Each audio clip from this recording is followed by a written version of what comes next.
Happy Friday, everybody. Cinephile Mike is here, and it is day 50 of Oscar Rewind, my series of video reviews and commentary that reflect the work of this past year's Oscar nominees and winners. I dig deep into those IMDb profiles, so you don't have to, to find maybe an older favorite or revisit something you haven't seen in a while, or maybe in the cases of a couple of films this week, look at some more recent films that maybe slipped by. As always, I'll be discussing the recent Oscar connection, awards history for the film, the box office information, the critical response, and as always, and most importantly, these reviews are spoiler-free.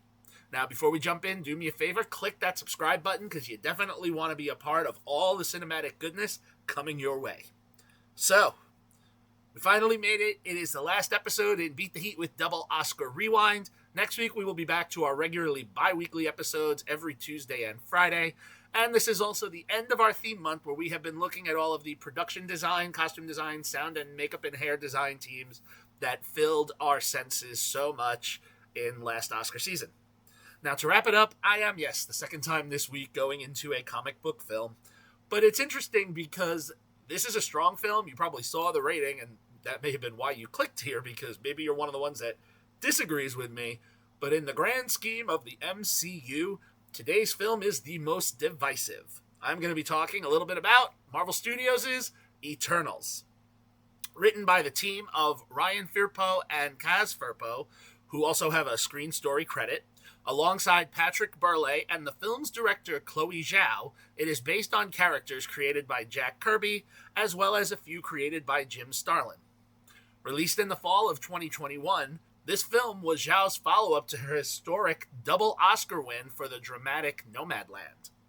Sadly, the film underperformed at the box office, and at the end of its theatrical run, made $164,870,234 domestically, with an additional $237,194,665 internationally, for a worldwide total of $402,064,899. Not an amount to scoff at, but at the time, though it has since been unseated in the last 4 years, at the time, this was the lowest box office performing film of the MCU. And even though there was a reported budget of around $200 million, it was still considered a box office failure, because that doesn't include a lot of the additional money that was put into this film. Now, critically, as I said, the most divisive film in the MCU, it has a 47% critical rating from 417 reviews, and a 77% popcorn meter culled from over 10,000 audience ratings. So the audience liked this a little bit more than the Rotten Tomatoes assigned critics. As for award season for Eternals, it was very small. There was a handful of nominations. Ones I want to note, though, because of what was one of the things that I loved that Zhao did with this film, is that it received the Outstanding Wide Release Film of the Year from the GLAAD Media Awards. It won the Ruderman Family Foundation Seal of Authentic Representation, and a Best Superhero Movie nomination from the Critics' Choice Super Awards, as well as varied nominations for its special effects. However, I guess I should be balanced. It was also nominated at the Golden Schmoes Awards for the biggest disappointment of the year. And yes, while negative, you know what, I'm going to say, at least it wasn't Razzie nominated for Worst Film of the Year. It was Biggest Disappointment of the Year. So there were people that were rooting for this film to be successful. So, how does it get here? What's the connection? Well, thank you, Frances Hannon, for giving me an opportunity to talk about, honestly, one of my favorite MCU films. She served as the makeup, hair, and prosthetics designer for Eternals. And this past season, she received her second Oscar nomination for being part of the hair and makeup team for Wicked.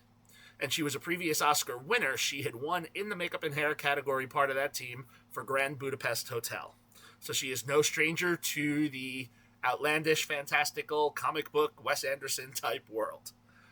So, for those who haven't seen Eternals, I will try to be, well, as brief as I can. So, we have our team of Eternals. 10 super beings who have been sent to Earth by their ruler, a celestial named Arishem, to be protectors against the monstrous race known as deviants, a species of kind of like succubus-type creatures.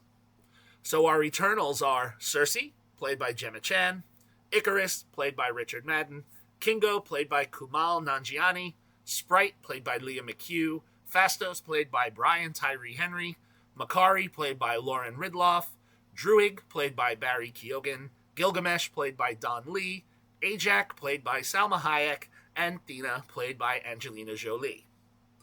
Now, after eliminating the final deviants, or so they thought, in the 1500s, they were to await their next orders from Arishem, but not involve themselves in human affairs. Hence why they were not involved with Thanos and Endgame. They did have to tie up that plot point. Drifting apart over several hundred years, a deviant attack in present day, which results in the death of one of our 10, I'm not going to say which one for want of spoilers, it slowly starts to bring some of them back together. Some had stayed in clusters, some had gone off on their own, but it's a challenge to bring them together because, as we learn, there's a lot of pent-up hostility, frustration, jealousy, and in some cases just a lack to want to be like, hey, let's get together, team. But more deviants are starting to appear and attack the Eternals.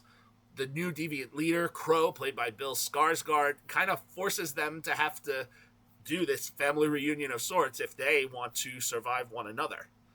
Now, as the one main death of their leader, they now have to have a new leader. So this one, mini spoiler, the new leader becomes Cersei. She is selected by Arishem. However, with great power comes great responsibility. Sorry, it's a Marvel film. I couldn't help myself. So Cersei's actually presented with information about the Eternals' purpose and why they're there and the role the Deviants play. And to say that she was misinformed or under a wrong curtain is kind of an understatement. And now we are going to have to see how this comes together because we learned that some people were not as honest and forthright as we thought. Secrets will come out. I mean, I guess after several hundred years, you're good at keeping them. And this will lead to massive altering changes for this group of 10 if they can all find a way to work together. There are more layers to this plot and a few other characters that I just kept out because I don't want to sit for 30 minutes and just dissect the plot. Here's what I want to say. Part of the fun of watching this film was watching all of these threads get woven together and come into play. A lot of critics at the time said this film would have benefited from a Disney Plus series, and I actually agree, not because the film was bad, but because I would have loved to have had more time to spend with these characters. Yes, there's a lot of them. Are we able to get equal screen time for all of them to really engage with each of their stories? No, but the ones that are at the front and center, it works for the story. And additionally, I have read all of the original source materials. I actually liked the Eternals comic books. One of the things that I really appreciate was Zhao, and this is speaking to the diversity awards that they received. The comics were a product of their time.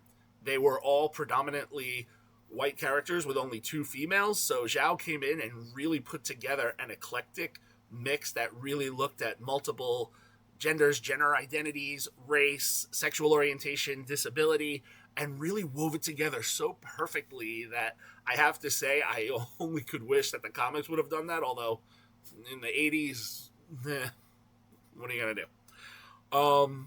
Of the 10, the ones that stand out the most, Chan, who's front and center as Cersei, her calm energy, her soothing voice works really well for the empathetic character she plays, and her looks are magnetic. She really carries the story, so she is the good one to have at the front.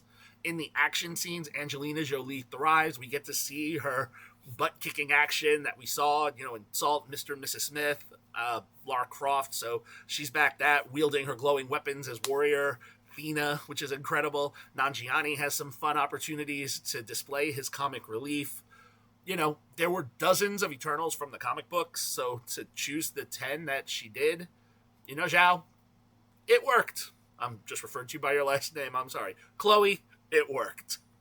It's unfortunate that Marvel isn't moving forward with any more Eternals. They pretty much said they're kind of scrapping it because of the performance, which is unfortunate because I will say this film has a great cliffhanger and introduces other characters in the post-credits that, I guess even in a multiversal approach, they can't really go back and close this up in other films. The other thing I have to say about the film, and this, some people were unaware, I was talking to a friend about Eternals, and they were like, oh, really? Yeah? I said, yeah.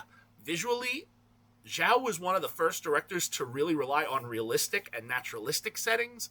She shot in England, she shot on the Canary Islands, very little green and blue screen use unless it was absolutely necessary. She wanted to create the vision of the real world, something she did incredibly with Nomadland. So here, Ben Davis's cinematography captures every setting in all of its glory. And the look is really fascinating because when you have a team of 10, you need to make them look similar but different because of the world that's created. So Sammy Sheldon Differ, who kind of worked with this one base costume but made each one slightly different to speak to that character, as well as, you know, the reason we're here, Frances Hannon's work, the design work she did and everything works. Visually, this film is stunning. The plot is enjoyable. The performances are good. I signed more tours with the audience. You can see, for me, Eternals is a 5-star film. It's wonderful. I am not going to lie. I think I saw it in theaters 5 times. I was very impressed with it. It was greater in scope than, you know, anything we had seen in the MCU since Endgame. So, look, Zhao's aesthetic was a welcome change. I enjoyed it very much. I don't think the film gets the attention it deserves, so I was glad to find a way to kind of talk about it here. I'm very curious to see who agrees with me or not, so let me know in the comments if you agree or disagree with me, have different thoughts. I welcome them. So I'm going to leave it there. If you would like to watch Eternals, it is currently streaming on Disney+, and that wraps Design Team Month. I will see you all next week when I come back. Next month's theme, we're looking at visual effects and cinematography. 2 fun elements to look at, 2 that I also talk about a lot. As always, if you like what you heard here, please click that subscribe button, like and share the video, get in on the conversation. You can follow me, Cinephile Mike, on all social media platforms and on Letterboxd, and find lots of great additional content on my website, cinephilemike.com. All right, happy watching, everyone, and until next time, this is Cinephile Mike saying take a break and watch something new.